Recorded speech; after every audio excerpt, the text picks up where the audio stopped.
ഇന്ന് നമുക്ക് മാൽഡീവ്സിലെ post office എങ്ങനെയാണ് വർക്ക് ചെയ്യുന്നത് നോക്കാം. നമ്മൾ നാട്ടിൽ ഫ്ലിപ്കാർട്ടിലും ആമസോണിലൊക്കെ ഓർഡർ ചെയ്യുമ്പോൾ നമുക്ക് വീട്ടിൽ ഡെലിവറി ചെയ്യും. ഇവിടെ വീട്ടിൽ ഡെലിവറി ചെയ്യുന്ന ഒരു സിസ്റ്റം ഇല്ല. അതേപോലെ തന്നെ നമ്മൾ പോസ്റ്റ് ഓഫീസിൽ പോയിട്ട് പോസ്റ്റ്മാന് വേണ്ടി വെയിറ്റ് ചെയ്ത് ആ ഒരു സിസ്റ്റം ഇല്ല. ഇവരുടെ സിസ്റ്റത്തിൽ ഞാൻ പേഴ്സണലി ഇംപ്രസ്ഡ് ആയി പോയായിരുന്നു. നമ്മൾ എന്തെങ്കിലും ഓർഡർ ചെയ്തിട്ടുണ്ടെങ്കിൽ നമ്മുടെ രജിസ്റ്റേർഡ് മൊബൈൽ നമ്പറിലേക്ക് ഒരു OTP അടക്കം ഒരു മെസ്സേജ് വരും. മെസ്സേജ് വരുമ്പോൾ തന്നെ അതിനകത്ത് മെൻഷൻ ചെയ്തിട്ടുണ്ട് 12 മണിക്കൂറിനുള്ളിൽ നമ്മൾ സാധനം കളക്ട് ചെയ്യണം. ഏത് പോസ്റ്റ് ഓഫീസാണോ നമുക്ക് അസൈൻ ചെയ്ത് തന്നേക്കുന്നത് നേരെ അവിടെ പോവുക. അവിടെ ഉള്ളിൽ കയറി കഴിയുമ്പോൾ ഇതുപോലെ ഒരു ഡിസ്പ്ലേ ഉണ്ടാവും. ലാംഗ്വേജ് ആയിട്ട് ഇംഗ്ലീഷും മാൽഡീവൻ ലാംഗ്വേജ് ആയ ദിവേഹിയാണുള്ളത്.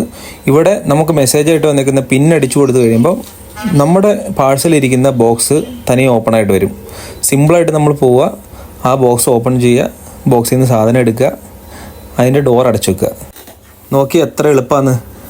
ഇതിൻ്റെ ഏറ്റവും വലിയൊരു അഡ്വാൻറ്റേജ് എന്ന് പറഞ്ഞാൽ 24 hours റണ്ണിങ് ആണ്. മെസ്സേജ് വന്ന് 12 മണിക്കൂറിനുള്ളിൽ സാധനം എടുക്കാൻ ശ്രദ്ധിക്കുക.